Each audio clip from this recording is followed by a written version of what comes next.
Héctor, te agradezco, estuvimos conversando un rato, ya tenemos una cantidad importante de gente, ya somos 30, ¿sí? Se van a ir incorporando sucesivamente como todos con sus actividades personales, todos tenemos mucho Zoom, entonces bueno, naturalmente esta actividad a todos con la pandemia nos tiene muy tomado, pero esto es importante y la gente que está acá, que le damos la bienvenida y el agradecimiento, el esfuerzo de estar, porque estamos todos interesados en lo que consideramos una rama nueva, una rama de esperanza, un llamado de esperanza, no sé si una rama de olivo de la paz, pero un camino que estamos explorando, que es este de Silvio Gesell, que a su alrededor congrega una cantidad de conocimiento histórico y técnico que es desconocido para la mayoría y muy auspicioso para el futuro que viene, esperanzador, porque todo el mundo dice, bueno, esto de la pandemia y después de esto, ¿cómo sigue el sistema? Bueno, acá tenemos una respuesta, pretendemos tener una respuesta que en realidad está escrita, no la estamos inventando, sino la estamos ordenando. Dicho esto, a los presentes, y además de saludarlos y darles la bienvenida más formalmente del Instituto Silvio Gesell de Estudios Económicos, así se llama, que lo hemos fundado con algunos amigos de aquí y del exterior, le vamos a dar la bienvenida al doctor Héctor Sandler, que para mí es un prestigioso abogado, jurista y político, escritor, profesor, docente, académico, tiene una extensísima carrera en diversos ámbitos, pero me es particularmente grato y digamos, afectivamente tengo una cierta calidez porque junto a él y a otros miembros del Instituto Gioja hemos tratado de difundir el pensamiento olvidado de Manuel Belgrano, de Silvio Gesell, y estamos tratando de reconstituir esta línea de pensamiento histórico, económico y fiscal, y como siempre uno que se encuentra con gente que piensa como uno, se hace más amigo y tiene más afecto, naturalmente. Ahora vamos a tratar de conquistar otras playas, para abiertamente, no conseguir adeptos, sino bueno, abrir un poco cabezas y tirar un poco de esperanza. Dicho esto, quería decir que el doctor Sandler tiene una extensa carrera, como dije, y ha escrito más de 25 o 26 libros de todo tipo y de gran profundidad. Entre ellos ha sido coordinador con nada menos que con el doctor Germán Vidal Campos, constitucionalista. Rescato algunos que me llamaron la atención de su extensa bibliografía sobre la reforma constitucional de 1994 y coordinador, y además ha escrito como profesor de filosofía del derecho y especializado en derecho civil, algunos libros como Alquileres e Inflación de 1977, o sea que el tema de los alquileres, la inflación, el dinero, ya viene siendo parte de su desarrollo intelectual y bibliográfico, y solamente he visto en Alemania y capaz que en Estados Unidos estudios legales de abogados sobre los temas del derecho y la economía vinculados al orden monetario, al derecho de propiedad privada, que nos va ahora a desarrollar Héctor, y su relación con la tasa de interés, con el régimen fiscal, y entonces me parece esto que es una visión original, única, que tenemos todos los que estamos acá la oportunidad de escuchar. No van a escuchar muchos abogados realmente hablar de esto. Yo no conozco realmente, porque no se forman así nuestros abogados, por lo tanto, y economistas tampoco, así que en este sentido va a ser enriquecedor y se está abriendo una nueva vertiente. El doctor Sandler además ha sido profesor adjunto y titular de varias cátedras en la Universidad Nacional de México, por ejemplo, actualmente en la Universidad de Buenos Aires, también en Europa, ha sido profesor asistente en varias universidades y en la Universidad Nacional de Córdoba. Ha sido diputado nacional en 2 periodos, del 63 al 65 y del 73 al 75, con lo cual esto es excepcional. Tiene conocimientos como quizás muchos otros profesionales, pero muy particularmente orientados a la filosofía del derecho y a la filosofía espiritual del derecho, al orden natural también en el pensamiento y en el orden social, y un gran conocedor de lo que es el orden constitucional argentino y comparado, con lo cual reúne una cantidad de condiciones particulares. También su hermano Guillermo Sandler también es economista, es especialista en temas fiscales y en presupuesto público, que está aquí asistiendo con varios libros, con lo cual reúnen ellos y él en particular esta posibilidad de juntar la economía, el derecho, las finanzas públicas con los impuestos, y en esto tiene que ver Silvio Gesell. Así que el reconocimiento que él hace al pensamiento de Silvio Gesell y a la obra suya de Libre Tierra, escrita en la Argentina dentro de la obra del orden económico natural, es muy auspicioso para todos nosotros, porque indica que, más allá que podamos o no estar en el buen rumbo, es consistente con la tradición constitucional argentina y con un pensamiento de un orden económico natural, cristiano lo llamamos nosotros, pero puede ser por supuesto espiritual y social, en el sentido de integrar otras disciplinas a la naturaleza del hombre y al desarrollo social. Es decir, hoy en día estamos en crisis acá en el exterior, necesitamos respuestas orgánicas y concretas, y creo que Héctor nos va a iluminar un poco en ese camino. Héctor, adelante, por favor. Bueno, muchas gracias. Muchas gracias por la atención de todos. Primero que todo a vos, Carlos, que me da esta ocasión de vencer la pandemia y poder hablar con gente que llega por tu intermedio y que eso ya la califica como muy buenas personas. Personas que yo creo que son o concurren para forjar mi pensamiento. Estoy refiriéndome a 3 personas con actividades, una de las cuales está muy vinculada al instituto que vos precedís. Me refiero a Silvio Gesell. Está la figura de Henry George, el autor de Progreso y Miseria, que nació unos años antes, 30 años antes que Silvio Gesell, pero si no hubiera fallecido tempranamente, hubieran sido coetáneos. Y el otro, que era ingeniero en principio, pero acabó siendo filósofo y fundador de lo que se conoce como la antroposofía, o sea, el conocimiento del mundo espiritual. No sé si yo acierto en señalar la conexión entre estas 3 personas. Lo único que quiero decir es que estos 3 pensadores han influido en mi modo de ver las cosas. De tal manera que muchas de las afirmaciones que yo hago, de alguna manera puedo decir, copio pensamientos de ellos o he elaborado mis pensamientos con los suyos. Así que les presento, en cierta medida, mis padrinos intelectuales. La segunda cuestión, y en base a esta triste presentación, señalo lo que dirían las preocupaciones de estas 3 personas. Creo que el ser humano tiene esa doble condición. Desde el punto de vista terráqueo, es un ser animal con todos los problemas que tiene el mundo animal, pero desde otro punto de vista, es un ser espiritual. Y su trabajo es la conexión con el mundo espiritual y las verdades del mundo espiritual. Bueno, estas 3 personas que yo he inventado como de alguna manera ilustrativo de mi pensamiento, forman ese triángulo en donde tanto Henry George con su Progreso y Miseria, como Silvio Gesell con su teoría monetaria, están más bien pegados a la tierra, mientras que el caso de Rudolf Steiner está más bien pegado al mundo espiritual. Sin embargo, los 3 gozan de esa bifrontalidad, la doble condición, de ser hombres con un sentido terráqueo muy firme, pero una gran conexión con lo espiritual. Esto es importante porque hoy por hoy es una condición literariamente, digamos, poca frecuente. Es cierto, la mayoría de las personas dudan acerca de la existencia del espíritu. En todo caso, con una gran concesión, conceden lo de la psiquis, o sea que tiene un alma que puede ser tratada por el psicólogo de la vuelta. Pero lo cierto es que quizás tengan razón estas personas que piensan que tenemos una triple dimensión, una dimensión, digamos, físico-corpórea, una dimensión anímica y una dimensión espiritual. Lo importante para lo que voy a decir es que la de más abajo, la más inferior, la física-corpórea, esa es la que nos manda a pensar y actuar económicamente. Si no comemos el pan de hoy, mañana no haremos nada. Pero en verdad, esto que tiene tanta primacía en la época actual, lo importante de la economía, es la más vil de las demandas nuestras. Porque lo cierto es que somos seres psicoespirituales que cada uno en su radical individualidad busca algo que señaló claramente Ortega y Gasset. Cada uno busca ser uno mismo. Soy yo y no otro. Soy distinto a todos los demás. Es el rasgo espiritual único que nos singulariza frente al resto de toda la creación. Esa tensión entre un yo que busca ser el mismo y una exigencia económica que no lo puede ser si no es con lo demás, genera la raíz del gran problema político. Y ese problema político lo tiene que resolver el hombre con una de las medidas, no la única, pero que se llama el derecho positivo.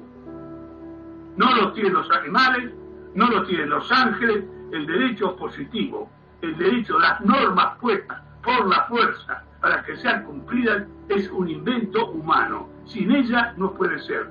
De ahí la importancia que tiene el derecho. Sin embargo, esta es una anotación a pie de página, si yo dijera, yo digo como profesor de Derecho, ¿quiénes son mis alumnos en la Facultad de Derecho? Y son una copia de su profesor, el doctor Héctor Sandler. Tan bueno es usted, no tan malo. ¿Cómo tan malo? Vea, porque nunca en mi vida yo soñé ser abogado. Yo estaba absolutamente convencido, y mi padre también. Mi padre también que este iba a ser un país industrial y técnico. Y como tal, la verdadera carrera seria tenía que ser técnico. Y entonces yo ingresé en el Otto Krause y me vi envuelto en el análisis matemático, en el cálculo diferencial, en la resistencia a materiales, que era cuestión muy dura para mí. Pero era lo que exigía la época. De tal manera que ¿cómo termino yo de abogado? ¿Saben cómo termino de abogado? Porque la situación política del país del año 50 era tal que yo ya no sabía qué hacer, ni con el país ni conmigo. Y caminando con un señor de gran peso, de gran volumen, por el río Cosquín de Córdoba, que no sé por qué lo llaman río porque tiene muy poca agua, pero en definitiva, caminando por el río Cosquín, transmitiéndole mis preocupaciones de recién casado, este hombre las captó. Y era nada menos que el presidente del Tribunal Superior de Córdoba. Entonces, escuchando mi devaneo, que la vida que estaba haciendo no me gustaba, que me gustaba cambiar de profesión, me dice, dígame, ¿por qué no estudia abogacía? Yo me quedé sorprendido. ¿Cómo puede haber alguien que estudie abogacía? Tenía una pésima opinión de los abogados, los jueces, el derecho en general, como en general tenemos todos, en principio. No conozco a nadie que diga, qué buena idea estudiar abogacía. Mis propios alumnos repiten mi biografía, como no sirven para nada y no tienen tiempo, y pueden estudiar en el ONIUS algo, entonces sigo abogacía. Yo tengo alumnos muy jóvenes, medianos, y hombres muy grandes, bueno, al final voy a ver si me recibo de abogado. Es decir, desde ese punto de vista, es una carrera deleznable. Y esto se transmite en la organización social, porque se le trata de dar títulos y diplomas, porque ser abogado a secas, ¿qué es eso? Y la verdad que la opinión pública, ¿no es cierto?, respecto a los abogados, no es muy preciada. Ahora, ¿cómo se combina con esta falta de prestigio de la profesión y el estudio del derecho con la importancia que yo le acabo de asignar al derecho como un principio de orden social? Bueno, combinar no se combina. Tenemos un derecho que es una porquería, que es distinto. Se junta una ensalada que no sirve ni para comer ni para tirar. Entonces, esto que le explico de mi historia personal, ojalá le sirva para reflexionar. Yo soy jurista por los problemas personales que he vivido a raíz de los pésimos acontecimientos en la sociedad argentina. Y no le echo culpa a nadie. Es decir, una especie de contradicción en los hechos que uno observa. Porque lo puedo transmitir al carácter histórico. Mi padre era vienés. ¿Y por qué vino a la Argentina? Porque ya no aguantaba más a Viena. Así de simple. El país de Strauss, lo que quieran. Pero estoy hablando del año 1919-1920. Austria destruida, Viena, la capital del imperio decadente, a buscar un nuevo porvenir. Y ese nuevo porvenir, ¿qué se podía ofrecer? Uno de ellos era Norteamérica, pero en ese momento estaba cerrada la recepción de migrantes, no siendo Norteamérica la Argentina. Entonces yo vengo por parte de padre como un resultado de la Argentina como esperanza para la humanidad, y por parte de madre lo mismo. Mi madre era prácticamente catalana, Girbau era apellido, y lo mismo hizo mi abuelo don Joaquín Girbau, era albañil. No, acá en Cataluña no se puede vivir más. Es posible que en Argentina se pueda vivir. Estoy hablando del año 1910-1920. O sea, la Argentina como tierra de provisión. Esto todo es un dato. Ese millón de habitantes que a gatas tenía el país en los 1860, en los 1910 está celebrando el centenario de la Revolución de Mayo con todos los representantes del mundo por aparecer como un milagro dentro de la humanidad. Una sociedad próspera para todo el mundo que hacía honor a su preámbulo de la Constitución, para todos los hombres del mundo que quieran habitar el suelo argentino. Y como una especie de castigo, digamos, del más allá, a mí me tocó nacer justamente en los años 30, cuando ese sueño se quiebra, cuando aparecen las primeras rajaduras. Entonces de mis padres, hijo de un vienés con una catalana en la Argentina, por ser la tierra de promisión, y yo veo mi Argentina del 2020, donde la información es que todos los años emigran 50.000 jóvenes, nacen 450.000, de los 450.000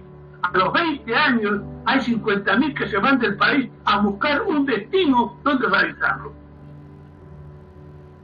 Y no el argentino que no se plantee este problema como una cuestión de desafío, es decir, ¿qué diablos pasa acá? Como la tierra de provisión es la tierra de emigración. Este es, digamos, el frontispicio de mi pensamiento, de lo que voy a transmitir. No les voy a transmitir lo que yo he pensado porque he querido aprender para ver cómo era el derecho. He tratado de ver hasta qué punto el derecho establecido ha arruinado nuestro porvenir. Y mi cátedra, el curso que doy, se llama justamente así: el derecho como causa de la ruina argentina. El derecho positivo argentino es la causa de nuestro fracaso. Uno puede decir, bueno, pero ¿quién ha impuesto este derecho? Nosotros mismos. Esto hay que explicarlo. ¿Cómo puede ser que nos hayamos aplicado un derecho que nos dañe? Bueno, no es la primera vez. Esto, de alguna manera, va a ser el núcleo de las charlas que yo pretendo darle, y espero no desorientarlos aún más. Pero en verdad, la definición es que el derecho se establece como un principio de orden. Y yo estoy diciendo que el derecho argentino establecido es la causa del desorden que estamos sufriendo, la postergación del país y la frustración de cada uno de nosotros en muchos aspectos de la vida. Este es un desafío tremendo porque, además de eso, hemos tenido la ocurrencia legítima de decir, el derecho solo se puede establecer por la democracia. Excelente. ¿Y cómo son los demócratas argentinos? Dudoso, porque después vemos los resultados electorales y vemos el comportamiento de los elegidos, decimos, ¿cómo hemos elegido ese tipo? Yo no lo voté. Pues sí, vos no lo votaste, pero alguien lo votó. Y vi las explicaciones, cómo es que se ha traicionado el verdadero principio, toda macana. En verdad, hay que examinarlo, qué defectos constituidos o constituyentes hacen que para nosotros la democracia, en lugar de ser un remedio, se pueda transformar en una especie de, no enfermedad, pero de un malestar. Así que fíjese la contradicción. Buscamos la libertad, buscamos la democracia, buscamos la prosperidad, y yo estoy presentando una especie de panorama sombrío. Sobre eso quiero dar una explicación por qué ha sido así, respondiendo al tema que vos más propuesto que decirte. Lo primero que quiero decir es que nosotros tenemos una etapa que mencionamos ligeramente en la escuela primaria y más ligeramente en la secundaria, pero no dejamos de mencionar algunos hechos como la Revolución de Mayo, a veces la Asamblea del año 13, y de vez en cuando arriba Rivadavia con una especie de, bueno, o sea, alguien que merece el monumento en la Plaza 11. Pero no tenemos cabal conciencia de qué fuerzas se encontraron en aquella revolución del año 1910. Porque para ese entonces la Argentina tenía 250 años de vida. No son 10 centavos de torta, 250 años de vida. Hay que empezar cuándo se fundó Córdoba, cuándo se fundó Buenos Aires, y ver en qué momento ocurre la Revolución de Mayo. No está nomás. Si la Argentina de alguna manera es colonizada, comenzar a conquistar en los 1550, 1580, saque los números, es que cifras llevamos de vida en 1810. Así que nada de que éramos unos pibes en el punto de vista social. Es una sociedad muy antigua en cierta medida, con sus costumbres acendradas.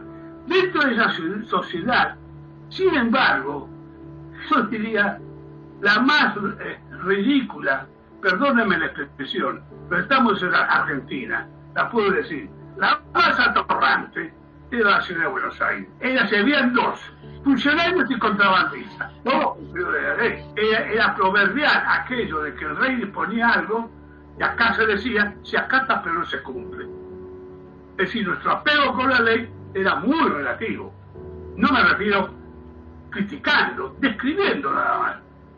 Entonces, nos encontramos en una etapa realmente revolucionaria para nuestra sociedad, pero en un momento en que está ocurriendo una revolución en el mundo occidental. Estamos, digamos, acabamos de leer La riqueza de las naciones de Adam Smith, es decir, que hay que sustituir el proteccionismo por el libre cambio. Están haciendo una nueva potencia imperial, la inglesa, frente a una, la hispánica decadente, endeudada hasta la manija, luego con el despilfarro de sus riquezas y conquistas. Entonces nos encontramos en un mundo en convulsión. Y en esa sociedad minúscula, podríamos decir, que es centralmente Buenos Aires, sin valor cuantitativo ni histórico. Hay que pensar que el virreinato estaba en Perú, no acá. Esto de delegaciones, eran comisaría de campaña. Sin embargo, nace el espíritu de que económicamente trae Manuel Belgrano con la idea del oficiócrata. ¿Y qué cuernos son los oficiócratas? Unos disparates, digamos, hechos por un médico en la Francia, donde el reinado era absolutista, que hablaba de un reordenamiento económico. Y esto prende nada menos que en un joven como Manuel Belgrano y lo trae a esta tierra, aun cuando todavía esto era dependiente de la metrópoli, en el consulado. Y las memorias de Manuel Belgrano lo revelan, esta nueva idea de un nuevo orden económico fundado en la libertad. Y esto es una especie de beta que se hace explícita en la Revolución de Mayo de 1810. Y tenemos dos jalones que te quiero decir nada más que eso que lo muestra. Uno, la Asamblea del año 13 ha abolido la esclavitud. Dejemos consideraciones laterales de la oportunidad o no oportunidad, pero escúcheme, hicimos eso acá en 1813, cuando los norteamericanos, para hacerlo, se demandaron una guerra de 4 años civil con más de 1 millón de muertos, y en los años 1860. Es decir, fuimos unos adelantados espiritualmente en eso, poniendo fin a la esclavitud. Y el segundo paso, queridos amigos, el segundo paso se llama ley de enfiteusis. Ley de enfiteusis. ¿Qué cuerno es la ley de enfiteusis? Bueno, cualquiera que haya estudiado Derecho sabe lo que es la enfiteusis. ¿Qué enfiteusis? La romana. ¿Y qué era? El alquiler del campo por 99 años. El latifundista no quería más problemas ni con los hijos, ni con la mujer, ni los amantes. Entonces hace un arrendamiento por 99 años de su estancia, de su campo. Pero la Patriota de Mayo toman esa ley y dicen, epa, esa es una ley inventada por los terratenientes. Pero si la aplicamos como gobierno nacional, ¿de qué consiste eso? Leamos la ley de enfiteusis, tiene 5 artículos. No se puede ser propietario de la tierra, está vedado. La tierra es del Señor. ¿Cómo se va a ser propietario de la tierra? Entonces, ¿cómo? No, la tierra es del Señor. Al Señor lo representa la nación. Y la nación, ¿usted quiere tierra? Sí. ¿Cuántos lotes? 28. Ahí tiene 28 lotes. ¿Me los llevo a casa? No. Usted es enfiteuta. Los tiene por 20 años. Bueno, está bien, 20 años. No, pero escúcheme. Se los lleva, pero tiene un costo. ¿Qué costo? Y tiene un tanto por ciento que pagar del valor de la tierra. Pero no vale nada. Tranquilo, no paga nada. Pero si llega a poblarse, si la llega a demandar, a crecer, eso vale, le vamos a aplicar un impuesto al suelo. Ahora, vuelvo a los 250 años. Yo trato de ubicarme en la estancia de don Juan Manuel de Rosas.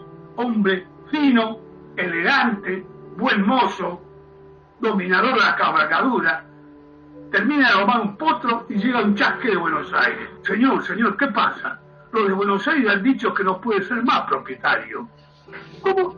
No, que usted va a ser enfiteuta. ¿Qué va a ser enfiteuta?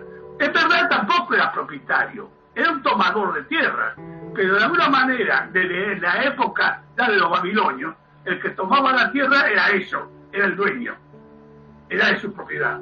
Así que Rosas, que me perdone el general Rosas, pero es para dar un ejemplo, no, habrá dicho, estos son unos locos, ¿dónde están? En Buenos Aires, ya vamos para allá. Y entonces esto se acaba en un santiamén, dura 2 o 3 años en la arreglada compostura, pero la novedad es, primero, que los terratenientes se hacen cargo del poder. El más inteligente, el más sabio, el más rosa, no el mayor, se cargo del poder. El segundo, es que dijeron, che, pero esta ley de Fiteusi tampoco está loca. Lo que te dice que hay que pagar un canon cuando ocupas la tierra. Bueno, hagamos una cosa, la usamos para ocupar la tierra, pero no pagamos el canon. Es la única vez que a Rosas, que era tan cuidadoso para su contabilidad pública, más o menos en 1836, no le daba los números, reúne a la Junta de Representantes y le dice, señores, tengo un problema, no me cierra el presupuesto, así que, ¿se acuerdan de aquel impuesto a la tierra? Sí, no. Bueno, se me ha ocurrido que por esta única vez le voy a aplicar un tanto por ciento. Nunca a la Junta de Representantes se le ocurrió decir ni chis a Rosas. Pero acá no dijeron nada, lo miraron como diciendo, ¿de qué estás hablando? Y Rosas dijo, está bien, olviden lo que dijo, y retiró el proyecto. De tal manera, queridos amigos, que esa ley de Fiteusi, de la que nadie conoce nada, duró hasta el año 1857. Escucha bien, cuando ya Rosas lo habían corrido, ya los sanitarios habían tomado el poder, estaba todo tranquilo. ¿Y cómo duró? Porque era una ley piolísima. Había que pasar por el registro, digamos, de aquella época. Uno pedía los lotes, le daba los lotes, y luego no pagaba la renta, y se acabó el problema. Esta situación en 1857, le doy la fecha, el 16 de septiembre de 1857, aparece el discurso de don Bartolomé diciendo, esto es un escándalo. ¿Qué es el escándalo? Esta ley. Pero no por lo que yo digo. ¿Saben cómo la califica Bartolomé? SIC, en su discurso, esta ley comunista no puede subsistir. Así que la Argentina vivió de 1826 a 24 hasta 1857 bajo una ley comunista, el juicio de Nietzsche. ¿Cómo puedo sacar la terminología? Bueno, vean lo que había pasado en Francia en 1830, la revolución del 48, en fin, el arrebotijo que salió un bigotudo barbudo que dijo proletario del mundo unido, es decir, que no inventó la palabra Nietzsche, pero dijo, esto es un despelote, en el sentido correcto de la palabra, es decir, todo el pelo enroscado, hay que eliminar esta ley. Se elimina la ley de Fiteusi. ¿Y qué hacemos ahora? ¿Cómo somos propietarios? Acá hay un cordobés que sabe una barbaridad. ¿Quién es? Se llama Dalmacio. Ahora no está medio sordo, pero es bárbaro. Dalmacio Gresarfio. Pero ese estuvo en la época de Rosa. No importa aquí, lo importante es que sepa. Entonces don Dalmacio Gresarfio, que había sido miembro del gobierno que había dictado la ley de Fiteusi revolucionaria argentina, se encuentra frente al problema que ahora los dueños del poder, de alguna manera, con respeto dicho, terratenientes, le dicen que dicte, que organice esto. Y entonces Gresarfio dicta ese hermoso código civil de 4.000 y pico de artículos, una obra maestra. Hay que hacerlo así, ahora, no conozco a nadie que lo haga. He visto los nuevos proyectos, no le llegan a los talones, pero además con pluma de ganso y con ceniza para secar. Realmente un portento este hombre. Ese portento se da cuenta que tiene de un lado a los visionarios que quieren hacer la ley de Fiteusi y por otro lado el terrateniente que dice que esto no se toca. Y entonces, como si no hubiera historia en la Argentina, dice, señores, respecto de la tierra, vamos a adoptar el derecho puro de los romanos. Artículo 2503 y su nota. Vamos a adoptar el puro derecho de los romanos. Y ni cita la ley de Fiteusi. Esto es asqueroso. Y entonces la Argentina adopta, en el año 1800, cuando se aprueba el Código Civil, adopta para acceder a la tierra el derecho romano de propiedad. El mismo derecho que había adoptado con Coloriano en las siete colinas en Roma, pero que ya, siglos después de la guerra civil, de la ley de 12 tablas y la muerte de Julio César, se había transformado en una sociedad de oligarcas terratenientes de servidores de los terratenientes y de esclavos. No es sorprendente que el derecho civil adoptado por la Argentina en 1870 tenía que ir a producir efectos no digo iguales, pero semejantes. La unidad nacional quedaba quebrada entre los dueños de la tierra y los sin tierra. ¿Y quién era los sin tierra? No contemos los gauchos de Martín Fierro porque era muy poca población, pero la idea es que dado el clima del tiempo y de la época, lo importante lo había dicho Alberti: hay que poblar el país. ¿Y qué era eso? Le iba a decir a los gauchos que tuvieran más hijos. Sí, pero no era esa. La solución era traer italianos, alemanes, españoles, la flor innata de la civilización occidental para poblar el país. Y entonces la propia Constitución, que no la dice ninguna otra Constitución del mundo, abre sus puertas diciendo: invitamos a todos los hombres del mundo a poblar el suelo argentino. Invitación que sigue abierta. Y cuando en el año 73 yo le dije al ministro de Interior de aquella época: oye, ¿y por qué no se cumple la Constitución? ¿En qué sentido? ¿Por qué no se invita a todos los hombres del mundo a poblar el suelo argentino? ¿Estás loco, Héctor? ¿Qué estás diciendo? Digo que el país está vacío y eso dice la Constitución. Bueno, no, pero son otros tiempos. ¿Cuáles son otros tiempos? Son los tiempos de lo que había constituido el Código Civil de 1870 sobre pretexto de cumplir con la Constitución. No, el Código Civil no cumplió con la Constitución. Fue una herramienta inteligente, porque los de afuera se venían como hojas a la miel. Porque empecé peor en España, peor en Italia, peor en Sicilia, peor en Austria, peor en Alemania, pero prefiero venir a Argentina. ¿Tenés tierra? No, pero a donde voy consigo trabajo. Y no tengo casa, pero voy a un conventillo. Además, fíjense, estamos en invierno y hace 16 grados. Yo estuve en invierno en Norteamérica, me quería morir. El invierno son 50 grados bajo cero, en serio. Acá es climatizado, así que no hay problema. Se llena el país de migrantes, y por supuesto, no los de 1870, pero los hijos y los nietos de los 1870 ya les gusta viajar al extranjero con la vaca a bordo a disfrutar los bienes de París. A la Madonna. ¿Y usted que tiene campo? Muchísimo. ¿Cuántas vacas tiene? No las puedo contar. Y va todos los días. No, ni sé dónde está el campo. ¿Y de qué vive? Y de lo que me paga el arrendador del campo. Yo, como usted no trabaja el campo. No, como yo. Una vez por año voy, me pongo las botas, el fardo y cabalgo por ahí. ¿Pero quién hace eso? Y hace el que le encargamos el puesto. ¿Y cómo cobran? Mira el sueldo que le pago. ¿Y usted qué se lleva? No va a hablar así, pero me tendría que contestar así. Yo me llevo lo que decía David Ricardo. ¿Qué es lo que le lleva? Me llevo la renta del suelo. Cada vez que trabajan más todos los vecinos, ¿sabe cómo aumenta mi terreno? Yo me compré, fíjese, no voy al campo, me compré un lote en Saavedra, porque había un remate que ha habido con la bañadera. Y mi señora decía: comprá el lote, 1930. Y bueno, eran 144 cuotas a 5 pesos por mes, y lo compré. Entonces en 1950, y vino un tipo y dice: dígame, ¿usted tenía un lote allá por Saavedra? Sí, creo que sí. María, ¿está la escritura esa todavía? No sé dónde la he puesto, fíjate por favor. Sí, la tenemos, ¿qué pasa? ¿Usted lo vende ese lote? No, ¿por qué lo voy a vender? No, es que, no, vean, me han dicho que vale mucho. Sí, pero yo lo fui con $10.000. ¿Cuánto? $10.000. ¿Cuánto pagamos nosotros? 152 pesos. Pues no, por menos de 12 no lo vendo. No, está bien, pagamos en 12. Y se ganó $12.000 sin hacer nada. Pero estos son los terratenientes. Los terratenientes, vean, no me confunda, porque yo me digo terrateniente, yo estoy empezando la Chorena, el Cobo, pero el que se acaba de instalar ayer, todos los días, de La Plata, todos los días, hay la policía, porque el código está claro. Si usted usurpa un terreno, a los 5 minutos lo echan. Bueno, eso dice el código.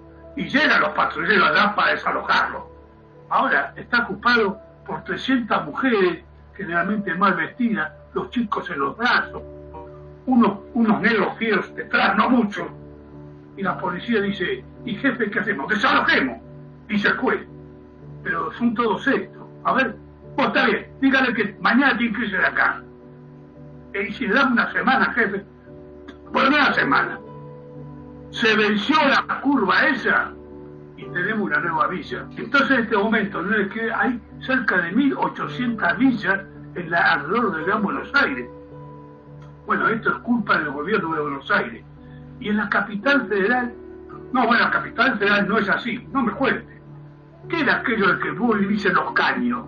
¿En qué caños? En los caños de Puerto Nuevo, en 1930.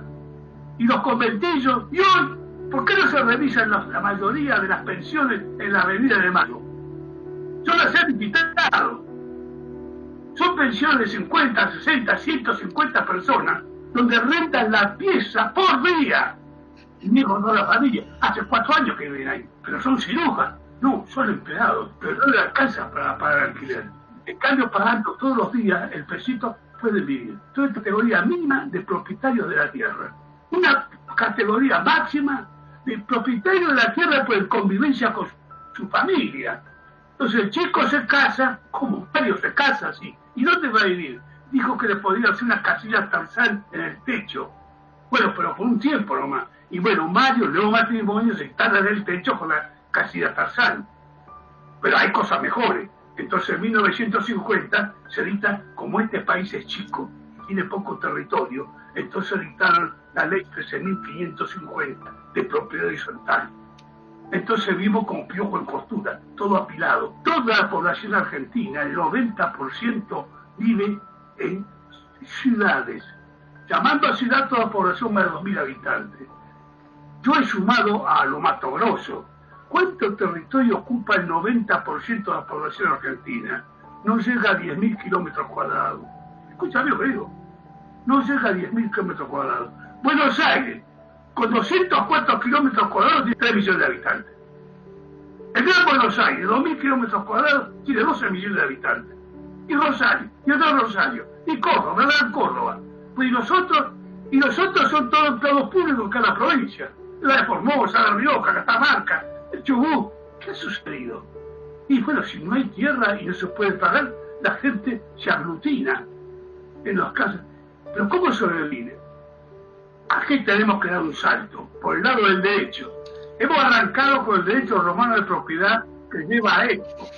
Tierra en pocas manos y muy difícil de adquirirla cuando se llega a este mundo. Porque desde el punto de vista bíblico, ¿no? Cuando llega el bebé, si supiera hablar, los padres dicen, qué bello, qué hermosura de bebé, y de toda la parentela. Supongamos que el bebé hable, y abre la boca y dice, papá y mamá, gracias por haberme traído.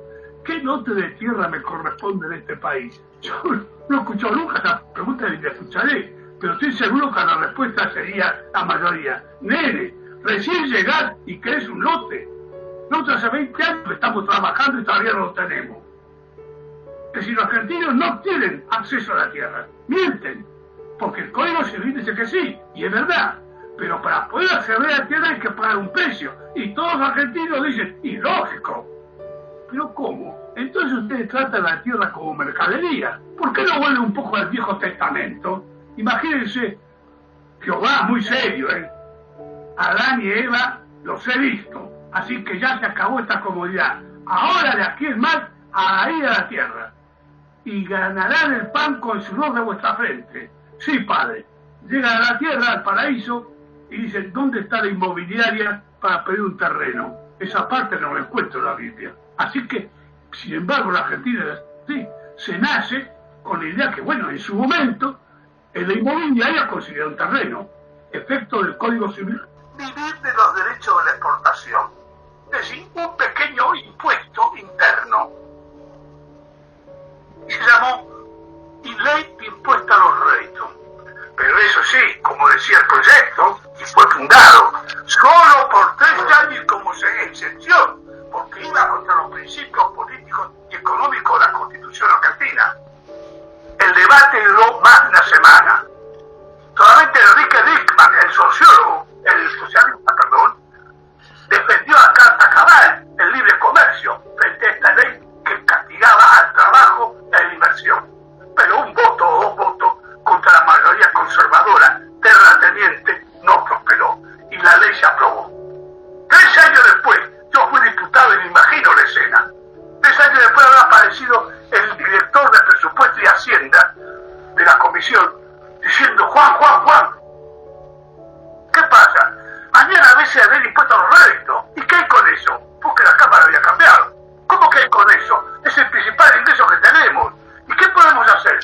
sé, pero propongo una cosa, probemos por 10 años.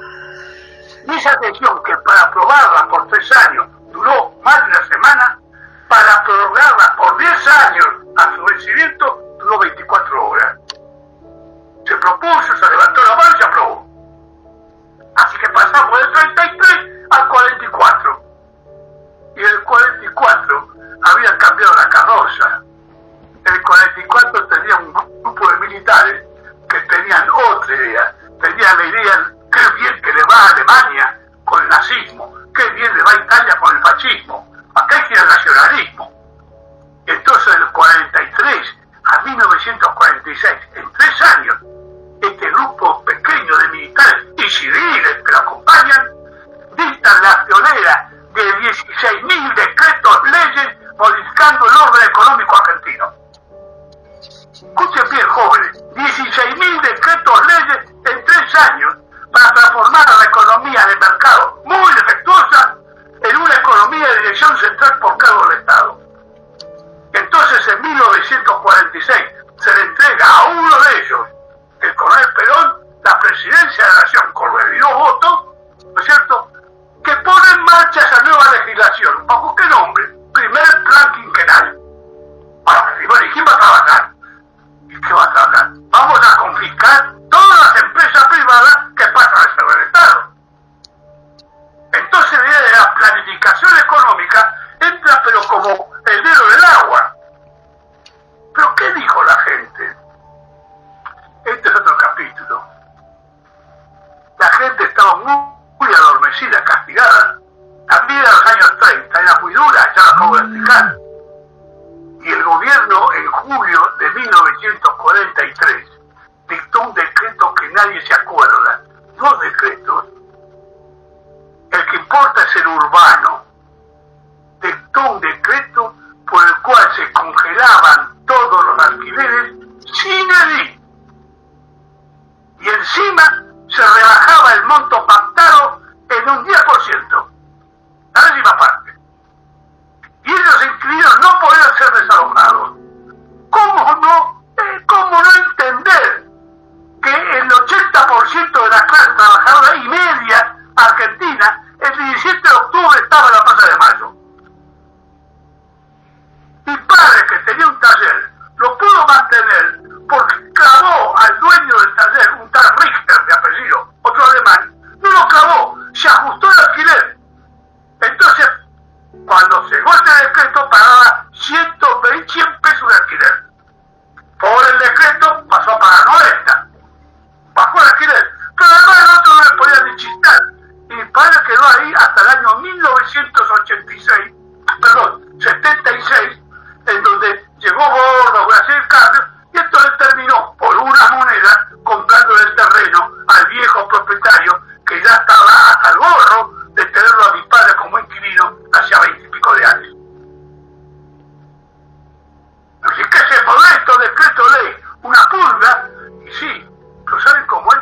Es como una célula cancerosa, es así chiquitita, no se ve siquiera, pero cuando atrapa el cáncer va transformando las otras células en aliadas y se devuelve al organismo. Entonces este decreto de congelación de los alquileres, que era de evidente protección social indiscutible, favoreció la popularidad del gobierno para poder llevar adelante una transformación radical del orden económico argentino. ¿Anduvo bien? ¿Cómo va a andar bien? No, si hubo militares que se levantaron en el 51, como el general Menéndez. No de pavada. Aparte de eso, ¿no?, se produjo una división de las aguas. Los que estaban con el gobierno, simpatizantes por las razones que acabo de explicar, sobre todo, además las propagandísticas, porque el orden económico centralizado lleva a la propaganda política. Si ustedes ven la propaganda actual contra cualquier cosa del gobierno, y se tienen que dar cuenta, ustedes no lo saben seguramente, pero yo he calculado, en el año 2000, hice el cálculo cuánto de los presupuestos del gobierno nacional. Cifras, perdón, me dan, son al aire en este momento. Pero en dólares, el presupuesto del Congreso alcanzaba a 1.600 millones de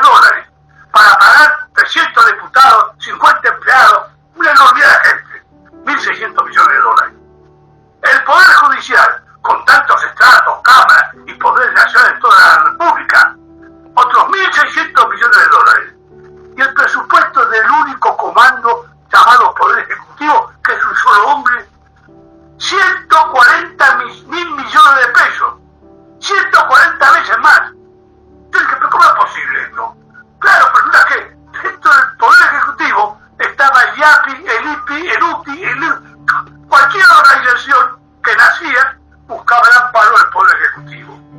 Si esto no es unitarismo, ¿qué diablo es el unitarismo? Y es hoy.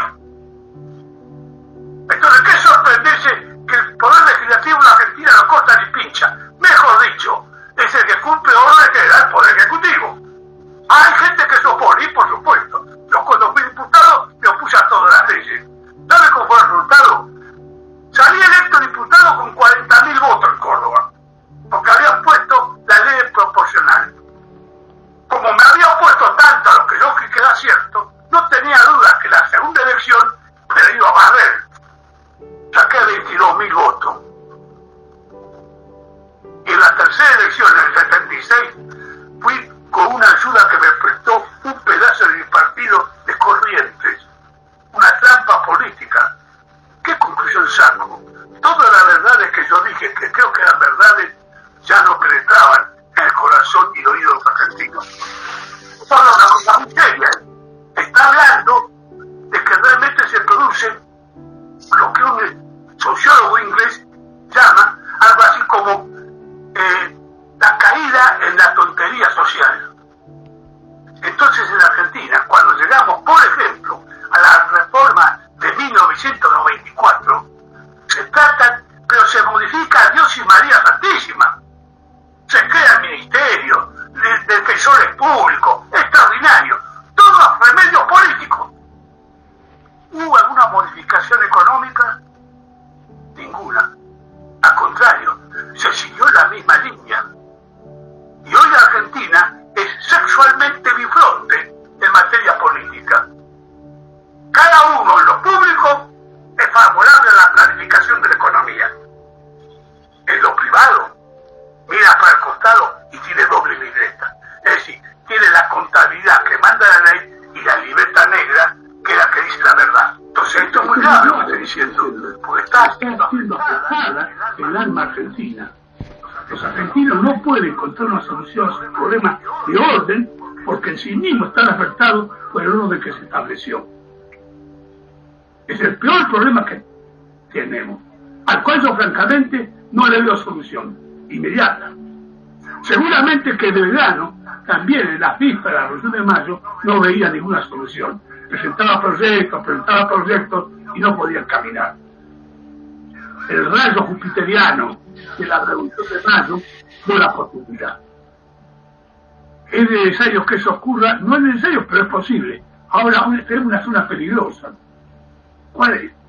Y que en Latinoamérica, que vive en situaciones semejantes, porque todos hemos heredado en Latinoamérica el derecho hispánico, y luego con ello el derecho romano de propiedad de la tierra, ha habido muchas revoluciones.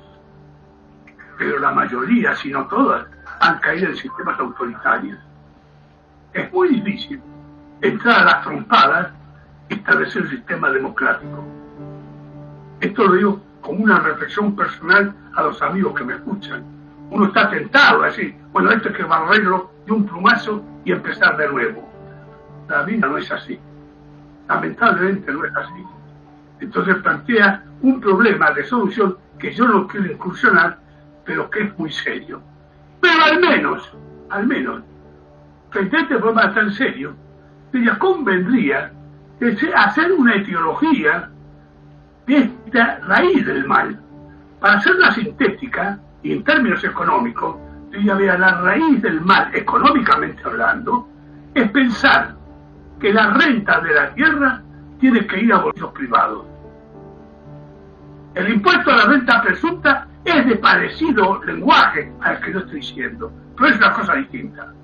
Lo que yo estoy diciendo es el principio, por decir así, para identificarlo de Mayo. ¿Quieres tierra? Tómala.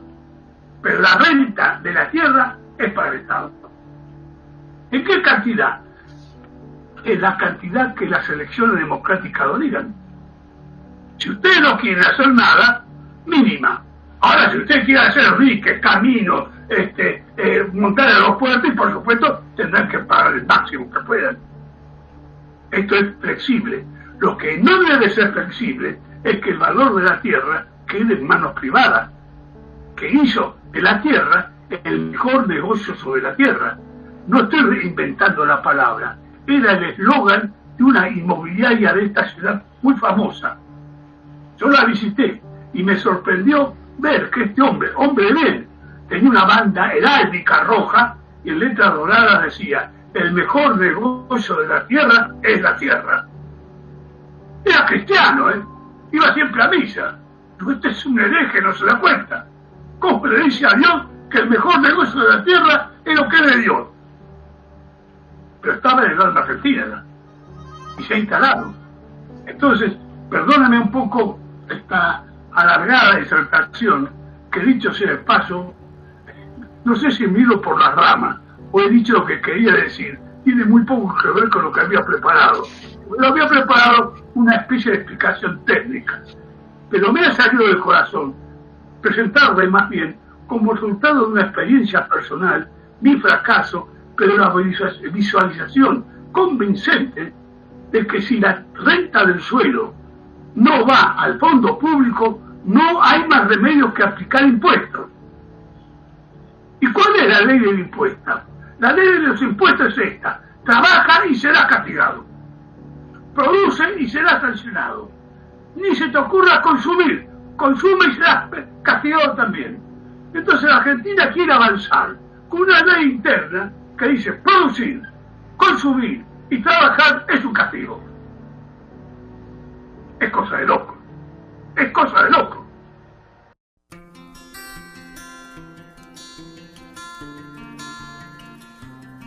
La primera es el concepto y definición de lo que es el sistema de rentas de la tierra, lo que llamamos el sistema rentístico, de Alberdi en todo caso, o de Silvio Gesell.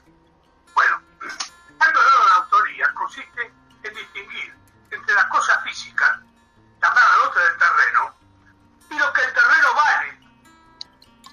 Y el terreno vale en función de la demanda. Esto dificulta mucho para la comprensión y más para la solución, porque resulta que en la Argentina en este momento debe haber aproximadamente, aunque parezca mentira, unos 700 pueblos o más abandonados. Repito claramente, abandonados. Quedan 4 o 5 vecinos que cuidan la iglesia, absolutamente increíble, pero han sido abandonados por gente que salió de los campos y ha ido a las ciudades como villeros, como trabajadores. Especie de urbanización. Eso tiene que ver con el costo de la tierra, ¿no es cierto? Bueno, ¿qué impuestos tiene? No necesariamente. No es una mala situación económica y el dinero se va. Entonces, en esos lugares abandonados, evidentemente si uno dice que hay que cobrar el impuesto a la tierra, dice que es un loco total, si esto no vale nada. Evidentemente solamente se puede entender si distinguimos entre las cosas físicas, lo que uno mete la pala, y el valor que la gente da a la tierra. Un ejemplo complementario del que acabo de dar. En los años 1975-76, yo viajaba frecuentemente a Luján, y para ver el camino pasaba por Pilar. Ahora, cuando pasaba por Pilar era un drama, porque era desolación. Pasando ahí había 1 o 2 casuchas y seguía de largo. Cuando vuelvo del exilio, un milagro.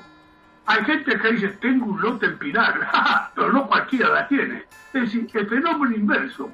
Cuando se produce la aglomeración de demandas sobre una zona por H o por B, será por moda, porque encontraron petróleo o por lo que sea, el valor de la tierra sube. ¿Qué significa con esto? Que es imposible sostener una recta política económica en esta materia si uno no empieza por tener al día sus catastros territoriales. Y la Argentina tiene una ley de catastros y tiene un catastro por cada provincia. La última reunión que hizo la Junta Catastral Nacional, la hizo, no sé si en San Juan, porque hicieron el boletín de catastro de San Juan, que no fue nadie, porque no hay catastro en la Argentina. El único catastro más o menos llevado es de la capital federal, que he visitado con mucho cuidado y os aplaudo, pero como me dijo el jefe del catastro, yo llevo el catastro pero nadie me lleva el apunte, porque yo llevo el catastro del valor de la tierra libre de mejora según la demanda del mercado, que es lo más fácil para llevar, porque no creas que yo mando inspectores. Yo levanto el tubo y abro las 4 inmobiliarias que están alrededor y todos me dan el precio exacto del valor de la tierra como vale la tierra. Así que, pero yo soy catastro, rentas que cobran impuestos, tiene otra ley. Y la ley de impuestos a la renta, a la tierra, a la contribución inmobiliaria, vean lo que pagan ustedes, tiene un piso precioso en la avenida Quintana, y claro, por el piso pagan 5.000 pesos por mes, supongamos, que consideran que es altísimo. Y por el pedazo de tierra ocupan 10 centavos. Y claro, dividido en 70 pisos, 50 departamentos, ese lote dice siempre que se paga. Entonces el sistema imperante oculta sus propios efectos. Y todo el aparato montado de catastro queda sin acción. Entonces la primera medida que yo tomaría sería poner en acción al catastro.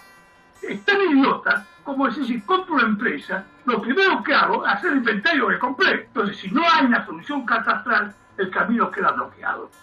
En segundo lugar, no es necesario aparecer como jacobino y diciendo de mañana a pasado mañana cambiamos la Argentina. No, hay que ser más modesto. Ir al tanteo. Esto lo saqué de experiencia del estado de Pensilvania en Norteamérica. Ahí, algunos agentes de esta idea, que son muchos, no son pocos, porque Norteamérica no es la Argentina, y una de las cosas es que de comienzo tuvo la ley del homestead, la ley del hogar. Si ustedes ven la película de Cowboy, acuérdense de aquella que iba el ejército con pobladores que iban tomando su lota de tierra. Había terratenientes en Norteamérica fuertes, pero no como la Argentina. Es decir, el sistema norteamericano es distinto. Porque yo vi en Norteamérica, en cada ciudad, hay grupos que piensan en este problema y luchan por el aumento de la llamada contribución inmobiliaria libre de la mejora. Entonces, uno se aplica ese sistema modesto, donde va aliviando el impuesto. Supongamos, baja un punto del IVA y sube, le hicieron un ejemplo, y sube un punto en contribución inmobiliaria, ha empezado el buen camino, porque los efectos se van a empezar a notar enseguida. Ahora, nosotros hacemos al revés. Bajamos el inmobiliario, lo primero que se hace es bajar el inmobiliario. Palabra del intendente de la capital. Y lo segundo, aumentar el IVA. 20%, 25% al consumo. Es una bestialidad. No problem. Le pedimos la plata al BIT. Este de pedir la plata afuera muestra el colapso del sistema argentino. Son deudores frenéticos. Ok, entonces lo que yo entiendo lo que vos decís, Héctor, es que tenemos un impuesto, digamos, de acuerdo al valor de la tierra, pero ese impuesto al valor de la tierra se divide entre lo que vale el lote al momento que se compra, que es un valor objetivo, y el mayor valor que después se adquiere con motivo de las mejoras que se realiza la sociedad alrededor. Por ejemplo, en un lote de campo donde el Estado construye caminos, pozos de agua, o redes de gas, o inclusive, por ejemplo, de telecomunicaciones, hay teléfonos, redes eléctricas, mejora el valor del campo porque tiene más servicios. Ahora bien, un campo que valía $100.000 pasa a valer por esa obra pública $200.000, nosotros podemos decir que esa diferencia de $100.000 es lo que la sociedad o el Estado en general le agregó como valor a ese lote por el impuesto o cobrar una tierra libre de mejoras. Podríamos llegar a sustituir entre 80 o 90 impuestos argentinos, entre ellos ingresos brutos, impuestos al capital y al trabajo, digamos, por este impuesto a la tierra libre de mejoras, que realmente es un monto equivalente. Y en ese impuesto inmobiliario que incluía los lotes urbanos y rurales, en el caso de los urbanos a los departamentos de las distintas ciudades del país y a los lotes rurales, este impuesto que se cobra sobre el mayor valor que adquieren los departamentos o los campos sin hacer nada, es la base del impuesto. Es decir, yo por motivo del crecimiento económico, la mayor división, el crédito, esto se ve lo de la burbuja inmobiliaria en Estados Unidos actualmente, los lotes cada vez valen más, sin que yo haya hecho nada. Entonces mi patrimonio aumenta y aumenta sin hacer nada. Eso es una renta. Y es una renta que yo gano por nada, porque mejora el Estado, porque mejoran los mercados, etcétera. Entonces ese mayor valor de mi patrimonio es una base imponible para que yo pague un impuesto de un 3, un 4%. Si con esa recaudación de todos los impuestos inmobiliarios, del mayor valor de los terrenos inmobiliarios, yo podría sustituir el IVA, ingresos brutos, los impuestos que graban, por ejemplo, impuesto al cheque, como dije, ingresos brutos, el IVA, bajar el IVA a la mitad, toda una cantidad de lo que llamamos impuestos distorsivos que traban la producción, traban el comercio y además graban a los trabajadores, al consumo, porque ya sabemos que la clase baja y media dedican gran parte de sus ingresos al consumo y pagan IVA, pagan todo tipo de impuestos. Si vos realmente te movés con el auto, pagas una cantidad de impuestos a la luz, a la energía, a la nafta, con lo cual, cuanto más producís, más impuestos te pagan. Lo mejor es no producir, pagar pocos impuestos. Bueno, para revertir esto, el sistema impositivo es muy importante y el talón de Aquiles para ver y que en la maraña de la información técnica, universitaria y mediática no se dice, es que este mayor valor que todos vamos adquiriendo, quienes somos propietarios, sin hacer nada, si esa alícuota se cobrara, se podrían sustituir los impuestos a la producción distorsivos. Ergo, y con esto termino, habría un aumento en la producción, habría un aumento, por lo tanto, en la cantidad de trabajo, y ergo en la circulación de bienes y crecimiento de la economía, lo cual, a su vez, de cerrar el déficit fiscal, evidentemente permite que liberar la fuerza de la producción del trabajo, que haya más empleo, más actividad y crecimiento y que todo el mundo acceda a un lote de tierra. Y en este caso, para los productores del campo, y esto es lo que creo que hay que transmitir y enseñar bien, que tantos problemas tiene este gobierno y todos los gobiernos con el campo, con las retenciones, explicar, señores, ustedes paguen un impuesto al bien inmobiliario o al mayor valor del inmueble, o sea, se llama impuesto a la renta, y con eso yo puedo bajar o reducir las retenciones en gran cantidad de actividades o exportaciones, y lo mismo si lo hago para todas las actividades, y realmente pego un empujón a la producción terrible y aumento la renta de los productores, no de quienes no producen, sino de quienes producen y tienen un mayor estímulo para producir más y ganarse esa ganancia, que distinto es la ganancia que tiene que ver con la producción y una acción activa de trabajo, a la renta, que es una función pasiva, que yo no hago nada y aumenta mi renta. ¿Es correcto esto, por favor?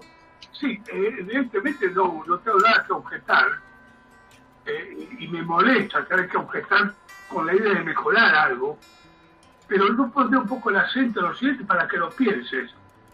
Todo tu discurso, ¿no?, ha estado como sobrecargado por el lado del campo. Porque evidentemente nadie puede ignorar que en el campo hay más tierra que en otra parte, así que no mira el campo. Pero sin embargo es una visión errónea.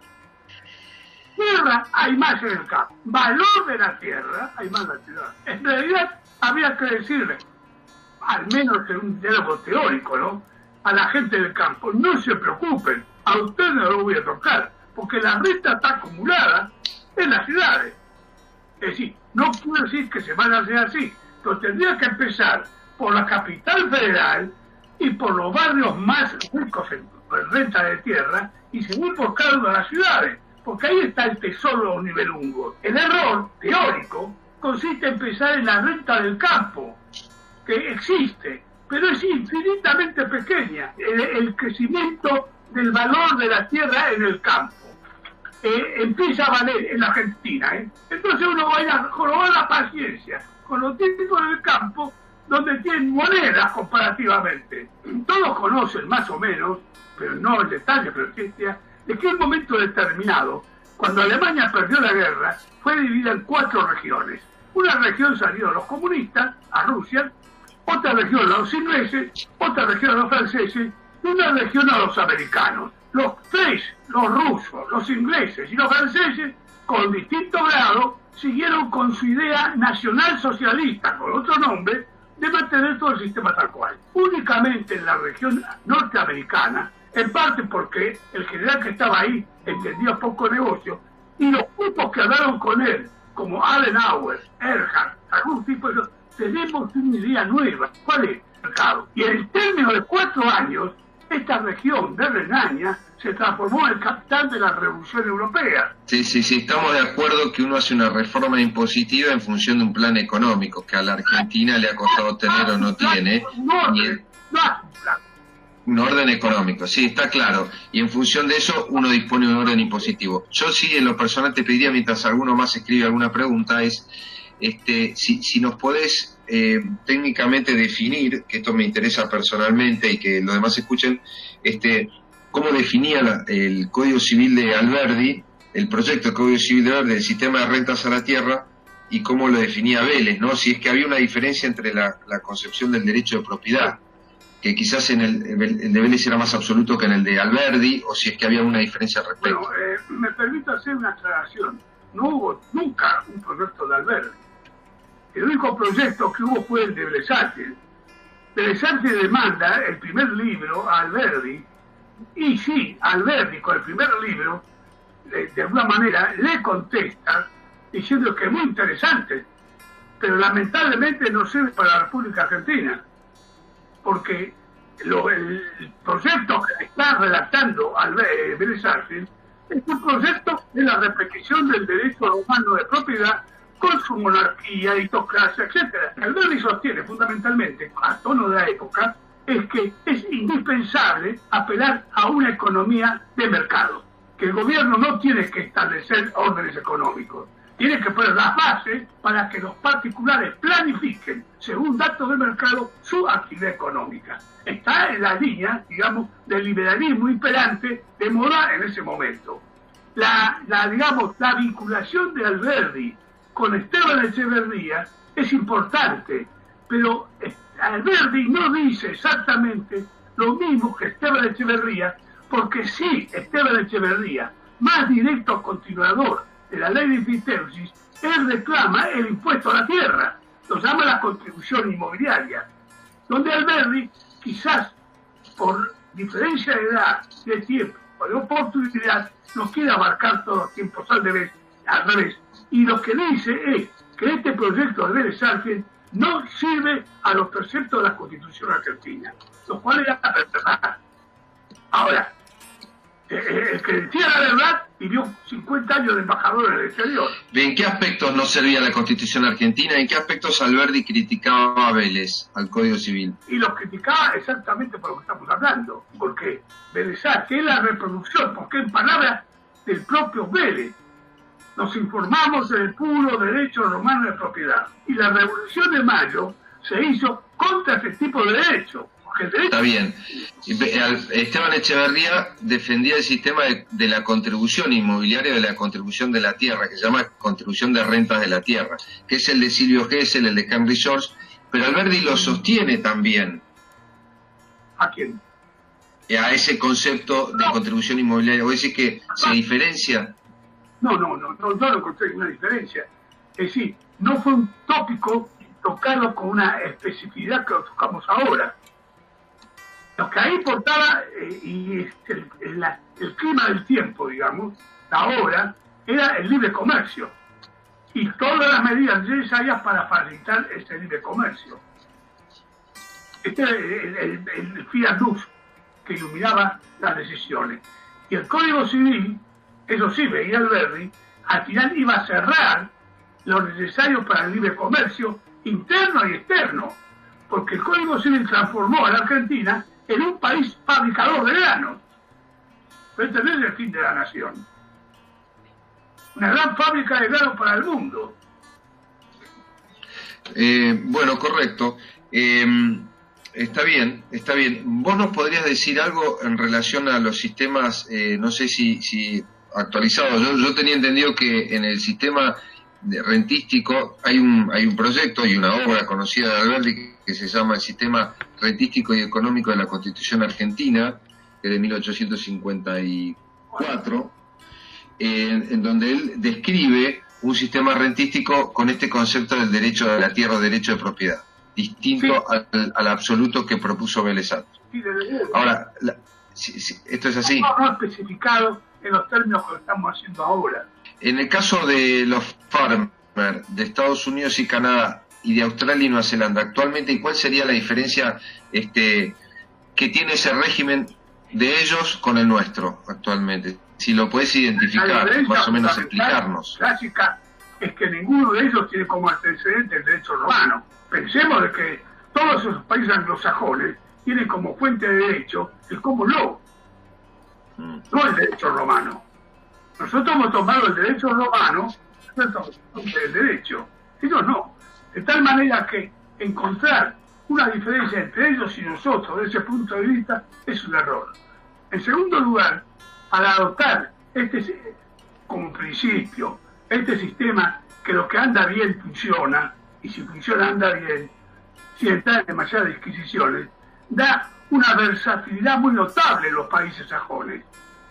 No se puede decir, como en los países latinos, estos adoptaron el derecho romano y son todos parecidos. Las manifestaciones son lo mismo.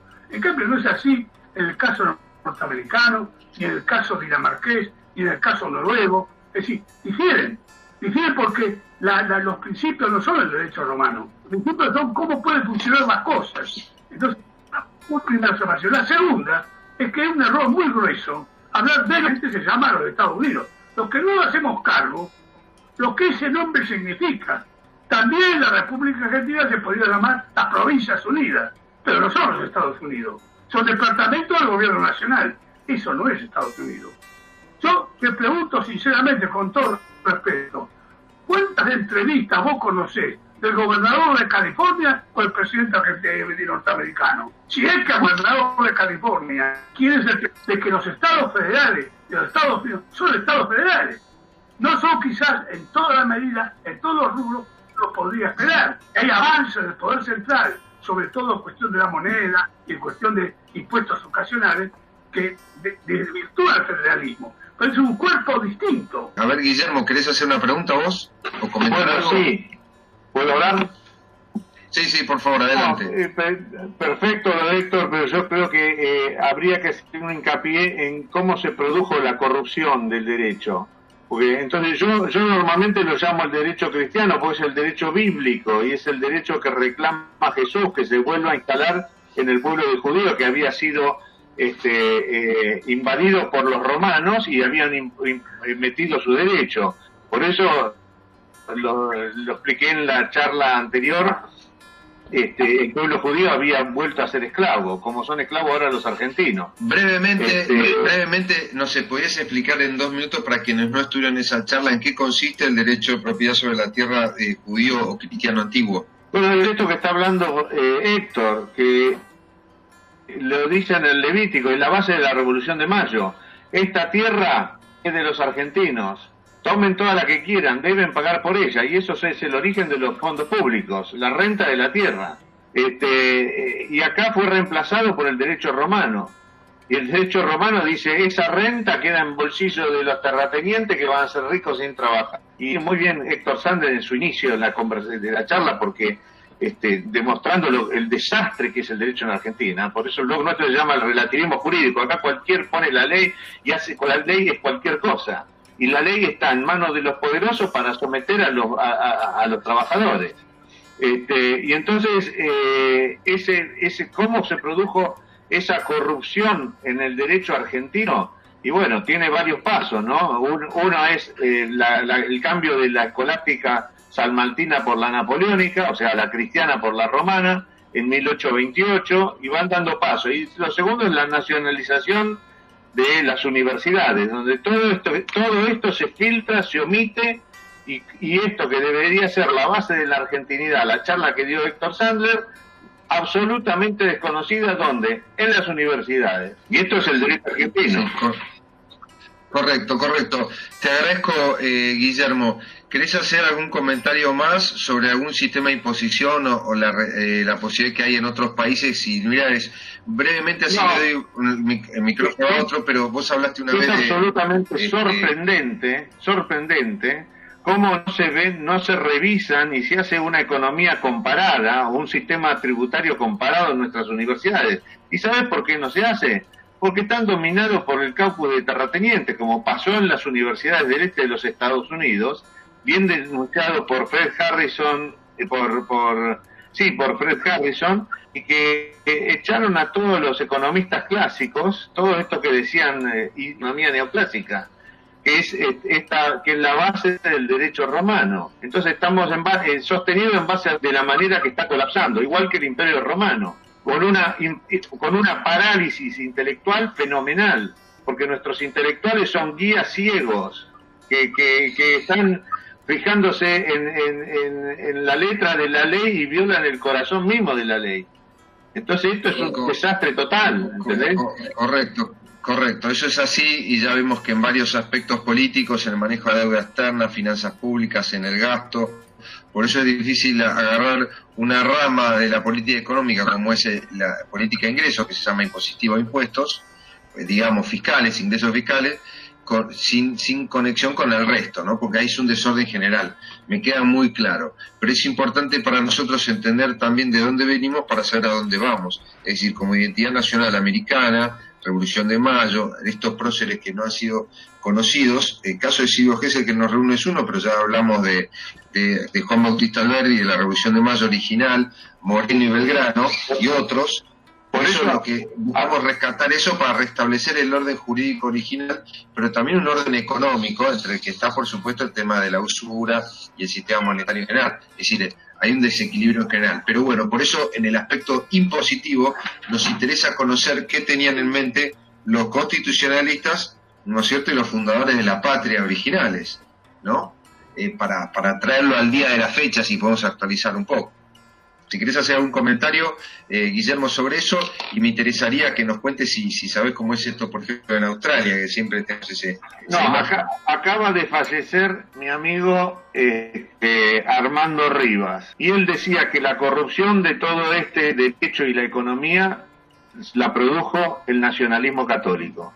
El nacionalismo en lo secular y lo católico, porque este derecho que defienden los hombres de Mayo es el derecho bíblico, es el derecho del cristianismo, pero el catolicismo vino a ser un híbrido entre lo cristiano en la ética de orden privada, pero en lo público sosteniendo lo romano.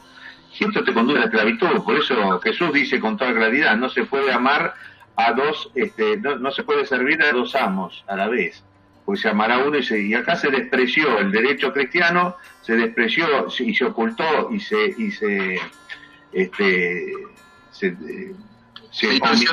distorsionó. Acaba de dar una charla, la última charla,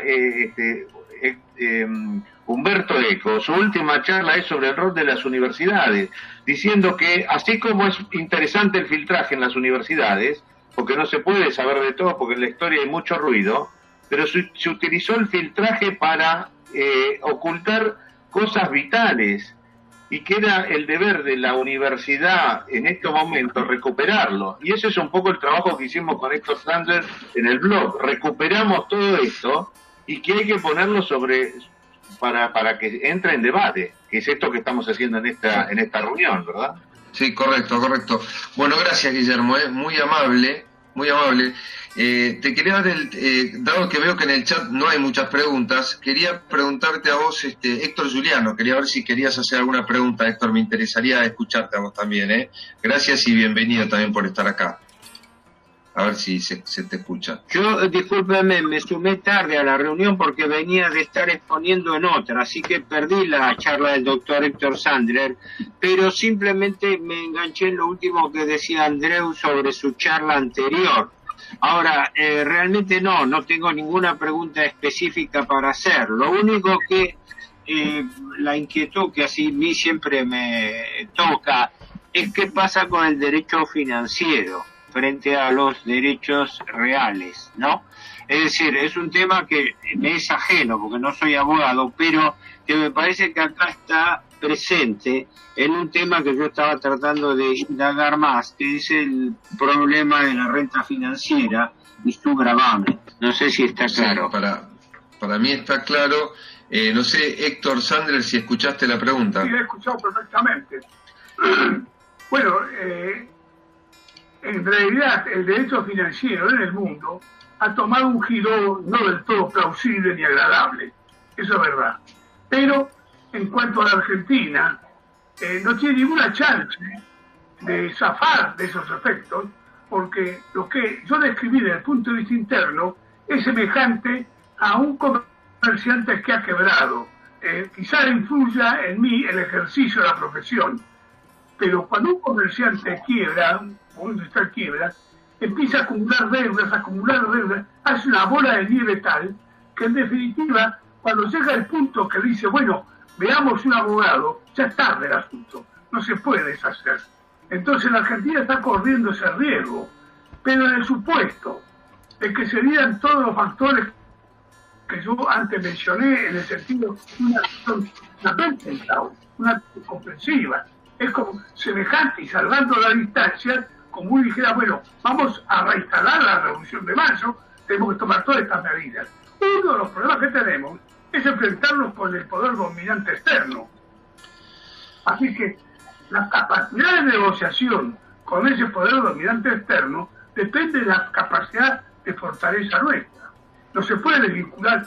Si yo estoy de acuerdo, sigo leyendo las lecturas casi semanales de Héctor Juliano sobre la enorme deuda que se va acumulando, pero lamentablemente es imposible pensar que no ocurra, porque es el modo de vivir de la sociedad argentina, porque está comiendo sus propios recursos.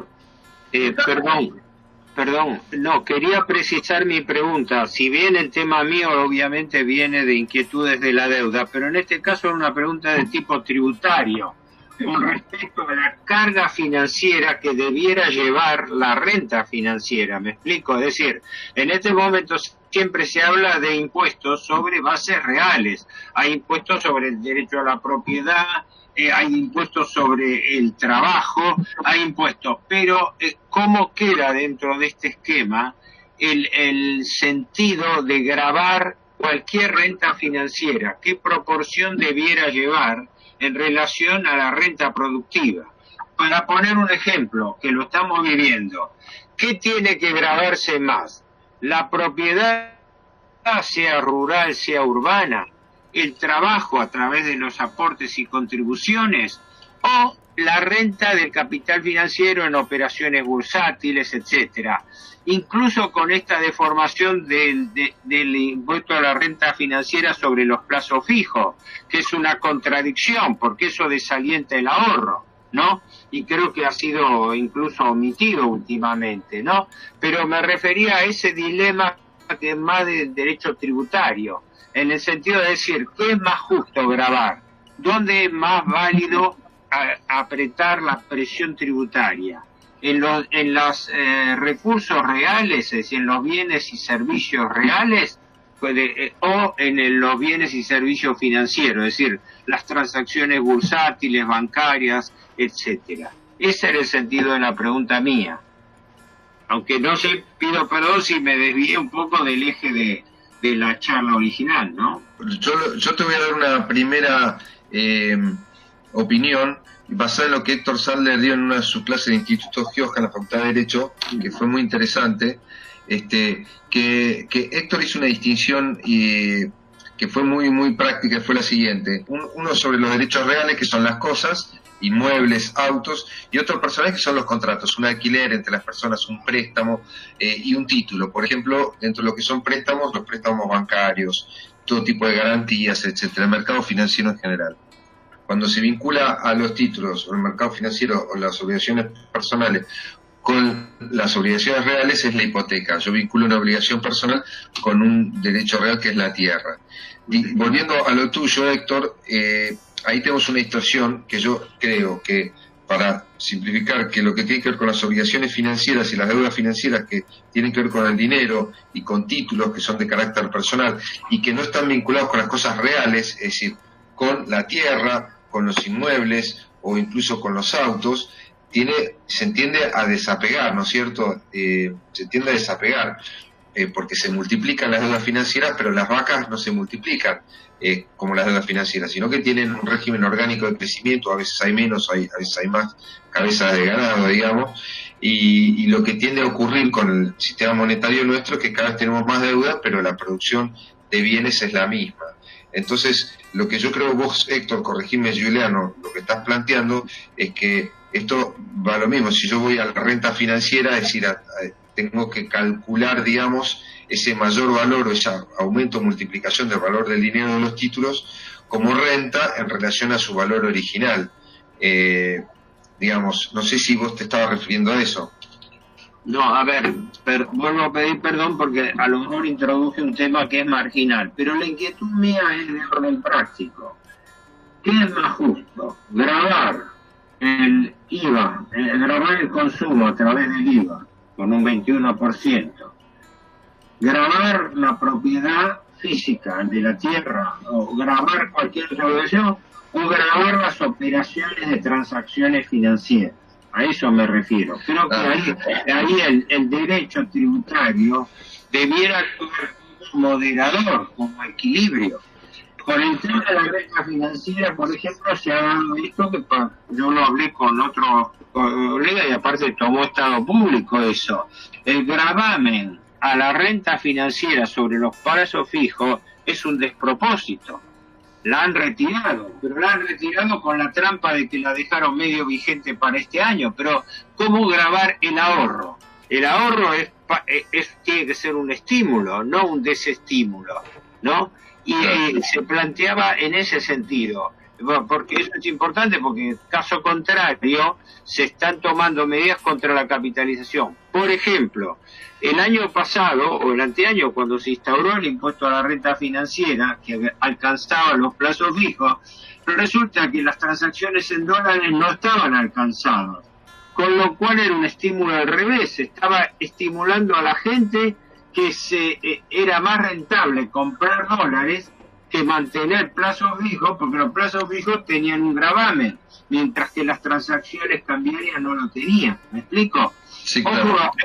Ojo esto, por eso digo, era una inquietud que yo tenía y que cuando se hablaba del gravamen sobre propiedades, sobre hechos físicos, siempre me viene en mente qué pasa con el gravamen a las ganancias financieras, ¿no? Porque aclaremos, soy consciente, aunque no mi especialidad no es la tributaria, soy consciente que en definitiva se paga a través del impuesto a las ganancias.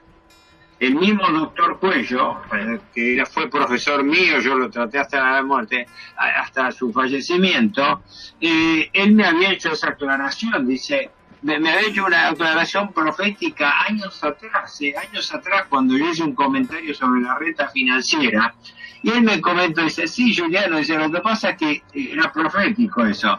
Dice, el día que se instaure un impuesto a la renta financiera en la Argentina, dice, los primeros que lo van a sufrir son los ahorristas, dice, porque entonces va a alcanzar al plazo fijo, dice, porque las empresas ya pagan la renta financiera a través del impuesto a las ganancias sobre sus operaciones bursátiles, ¿no? Digo, es todo un capítulo, porque uno siempre relaciona la economía con la economía física real, y no con la economía financiera, que es la que mueve un múltiplo de las transacciones mundiales, ¿no? Entonces, bueno, hasta ahí llegué, por eso la inquietud que tiraba, ¿no? ¿Qué es más justo y cuál sería la debida proporción? Es un interrogante, no es una respuesta. Yo lo que no sé, pregunto. Sí. Es correcto. Desde el punto de vista de lo que es el derecho, el régimen jurídico, que es el que establece la ley de cómo deberían ser las cosas, eso se puede regular, porque en definitiva es quien ordena cómo tiene que ser una política económica o tributaria. Así que en ese sentido yo puedo tener un derecho más profinanciero, ¿no?, y menos productivo, o un derecho en ese sentido que favorezca la producción. Que bueno, no es el caso por la carga impositiva que tiene hoy la producción en la Argentina. Entonces, lo que podríamos, para responder parcialmente, Héctor, a lo que vos mencionás, que es consistente, a mí se me ocurriría contestar que tendríamos que definir qué parte de la renta financiera y cuáles son las operaciones que definimos como financieras y cuáles no. Por ejemplo, eso es una definición que se puede hacer legalmente. En el caso del plazo fijo o algunas otras operaciones que tienen por fin capitalizar al ahorrista o que sea justamente preservar un capital, a otra que tenga que ver con tipos especulativos o con lo que llamamos derivados financieros. Hay cosas muy concretas que son las carteras o los descuentos de carteras, por ejemplo, los financieros que hacen las empresas o las empresas financieras, y allí es lo que hay que hacer. Después vienen temas políticos, que si yo voy a grabar las LELIC, probablemente, y ese tipo de políticas va a tener una resistencia muy grande de parte de los bancos, que van a decir, bueno, vos querés que yo invierta mis bonos en LELIC y me vas a cobrar un impuesto, entonces no lo hago, compro dólares, y bueno, hay un tema político allí, ¿cierto? Pero sería bueno tener una política impositiva integral que considera la renta financiera como una de naturaleza específica distinta a las demás. Por eso no existe como tal. Lo que hay son manotazos de ahogado, no hay una política orgánica, ¿no? Suele pasar cuando no está bien establecido. En el caso de esto, política económica. No está definido qué es renta financiera propiamente y cuál no, porque lo que vos bien decís, el tema de los plazos fijos es un buen ejemplo. Carlos, yo quiero hacer una aclaración, porque acá hay un problema con el sistema financiero que es de la misma magnitud del sistema fiscal, ¿no? Así como hay un sistema fiscal natural o del cristianismo, donde la base de los recursos públicos, la renta de la tierra, y su opuesto, el derecho romano, donde el régimen de impuestos es al trabajo, o sea, uno a la tierra y otro al trabajo, en el sistema financiero cristiano también es diametralmente opuesto al romano.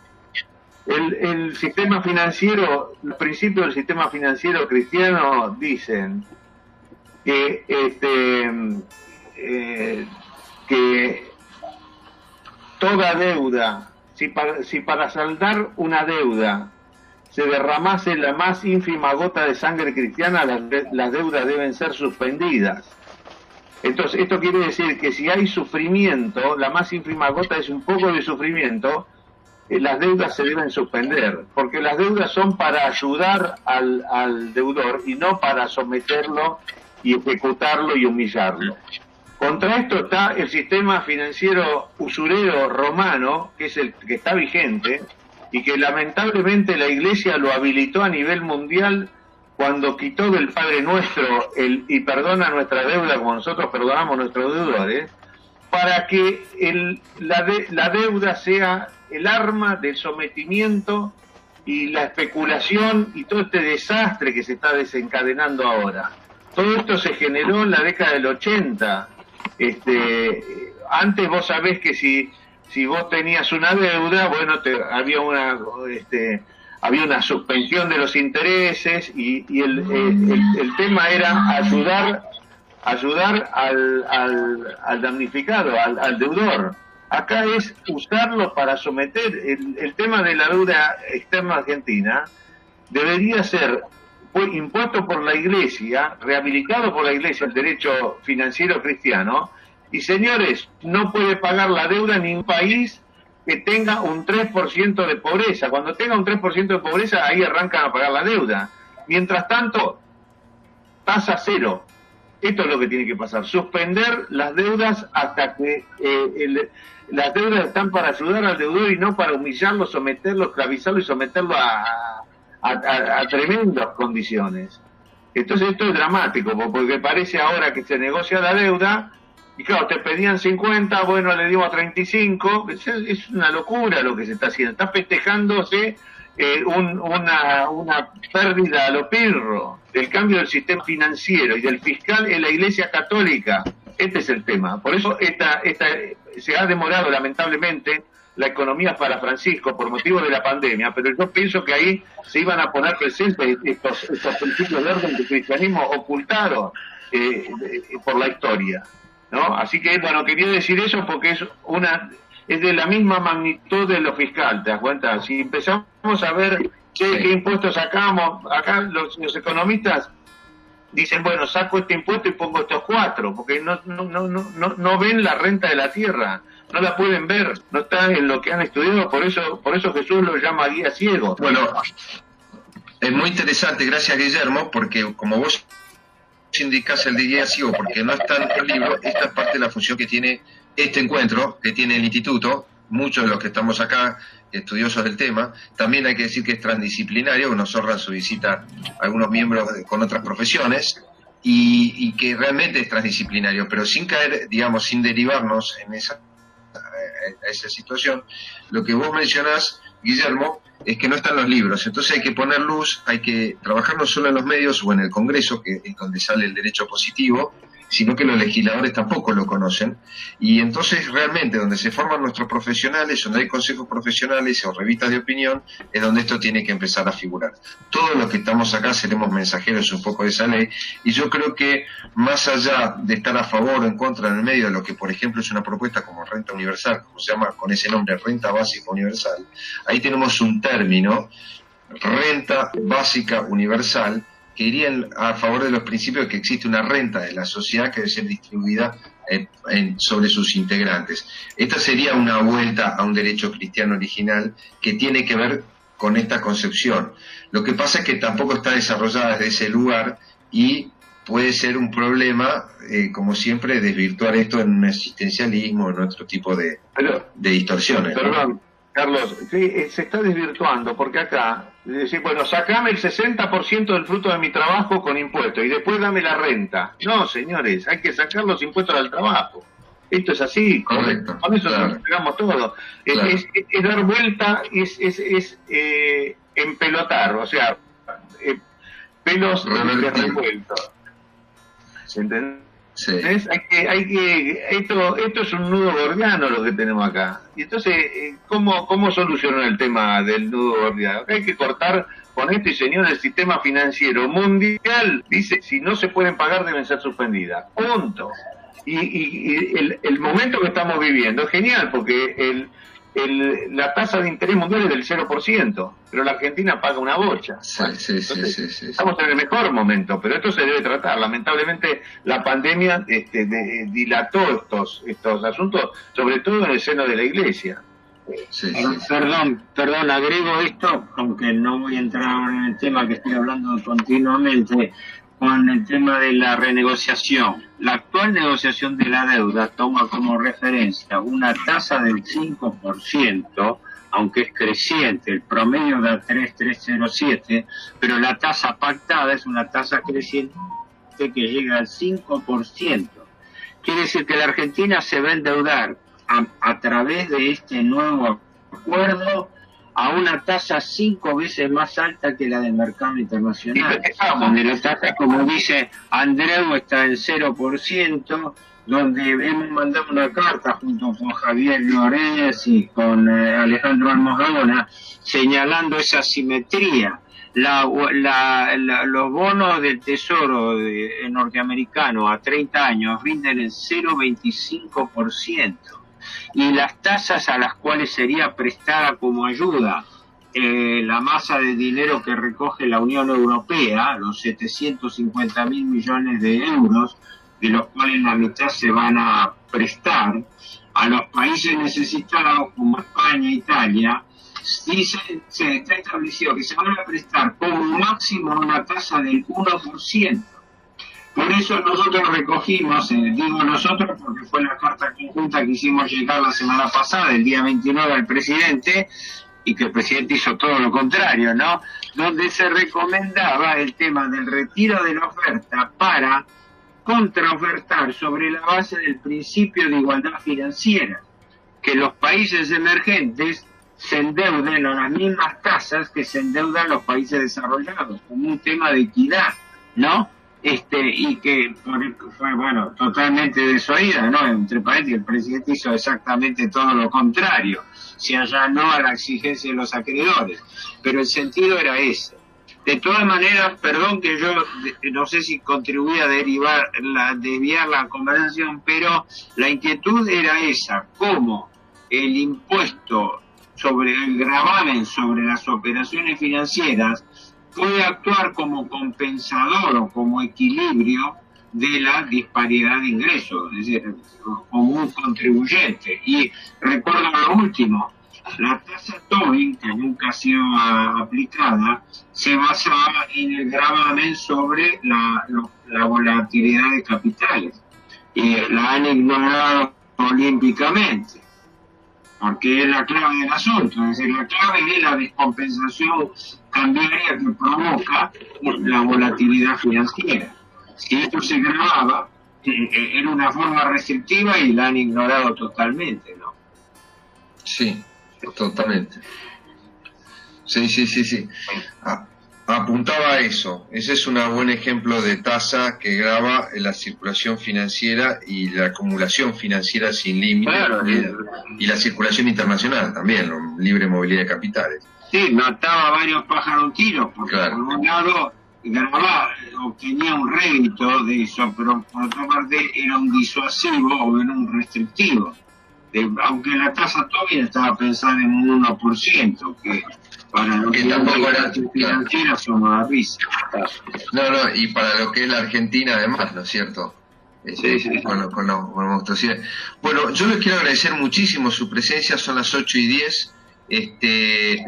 Para anunciar, la verdad que disfruto mucho las participaciones y agradezco también a los que están acá escuchando.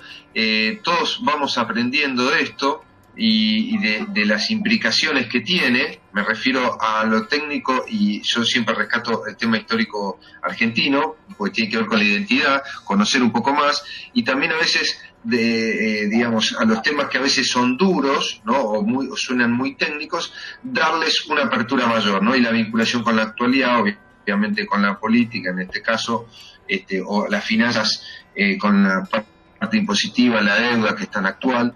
Así que bueno, en ese sentido más o menos orientar el pensamiento. Y agradecerle de nuevo a los amigos y compañeros. Sí.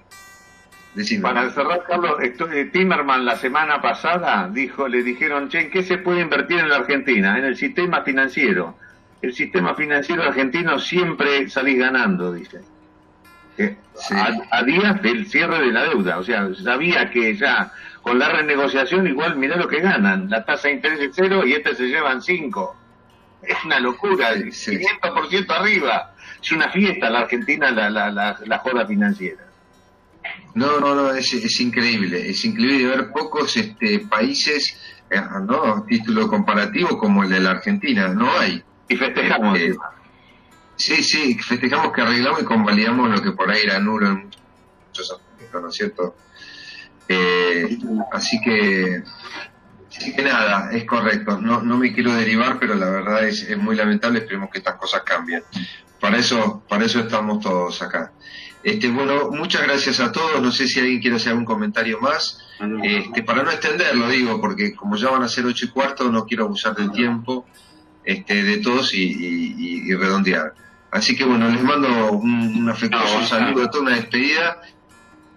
Y agradecidos por estar acá. La próxima es el jueves 3 de septiembre. Va a hablar Silvia Castro Casal.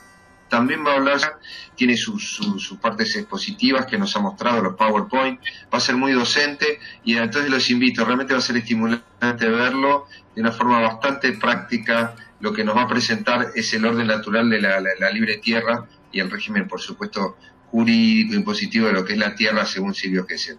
Y bueno, vuelvo a agradecerles de nuevo, y bueno, y seguimos entusiasmados para adelante, ¿no? Mejorando todos un poco más el conocimiento de estas cosas, Así que bueno, gracias a todos por estar ahí, por los saludos, Un gran abrazo a todos. Gracias, Patricia, por estar ahí, y a los que siempre nos acompañan, Chau a todos. Hasta luego. Chao. Hasta luego.